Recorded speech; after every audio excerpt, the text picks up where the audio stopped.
हमारे रक्षा सूत्र चैनल पर सभी भक्तों का स्वागत है।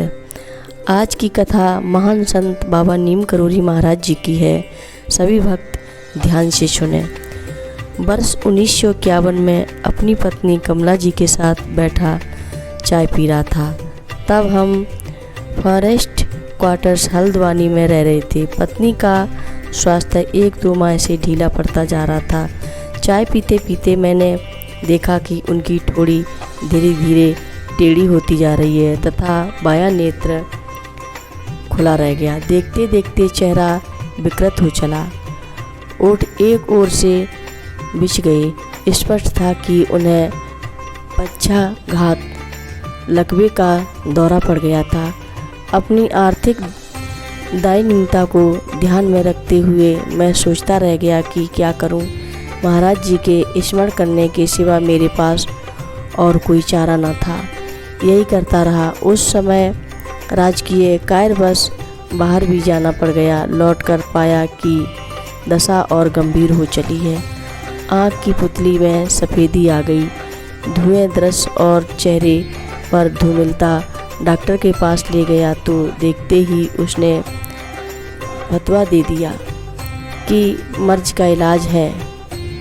दिल्ली लखनऊ ले जाने तथा अत्यंत पौष्टिक आहार की सलाह दे दी, जो मेरी आर्थिक स्थिति के बाहर की बात थी। रात को निराश लेटे हम महाराज जी का स्मरण कर रहे थे। न मालूम कब निद्रा ने आकर हमें अपने अंक में समेट लिया।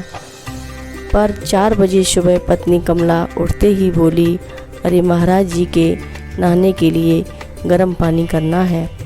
हम दोनों रात भर स्वप्न में महाराज जी के ही साथ थे और उनकी बात सुनकर मैं भी हड़बड़ा कर उठा तो पाया कि प्रभु तो है नहीं, पर रात्रि भर सरकार के साथ रहने का ही प्रभाव होगा कि उसी प्रकार चाय पीते पीते उनकी खुली आँख झपकने लगी।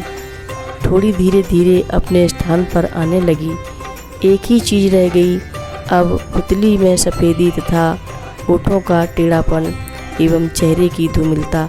डॉक्टर से कहा तो उसे सहसा विश्वास नहीं हुआ।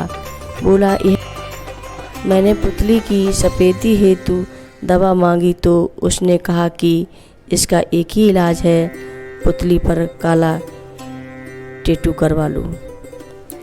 एकाएक मैंने उसे प्रभु का स्मरण कर एट्रोपिन की शीशी मांग ली। उसने हंसकर वह भी दे दी, कहते हुए, इससे क्या होगा। घर जाकर मैंने उसकी आंख में एट्रोपिन डाल दी। 2-3 घंटे में आंख की सफ़ेदी धुंध सी गायब हो गई। कोई डॉक्टरों से पूछे, क्या एट्रोपिन इलाज है इस मर्ज का, परंतु चेहरा अभी भी श्रीहीन था और मुंह भी टेढ़ा ही था। 10-12 दिन के उपरांत महाप्रभु प्रातःकाल हमारे घर पधारे। उसी समय कमला जी बाहर नल के पानी भरने निकली। प्रभु को देखा तो प्रणाम करके झुकी थी कि उन्होंने उनके चेहरे पर हाथ फेरते हुए पूछा, बहू क्या हो गया था तुझे। बस इतने में ही बाकी उपचार हो गया। संपूर्ण मुखमंडल में पुनः कांति आ गई। ओठ अपनी जगह पुनः स्थित हो गए। आज की यह कथा महान संत बाबा नीम करोली महाराज जी की सभी भक्त को अच्छी लगी हो तो हमारे चैनल को अवश्य सब्सक्राइब करें, शेयर करें और लाइक करें। महाराज जी की कथा को जो भी मनुष्य सुनता है या पढ़ता है उसके सारे संकट छूट जाते हैं और सभी मनोरथ पूर्ण होते हैं। इसमें तनिक भी संदेह नहीं है। नमस्कार।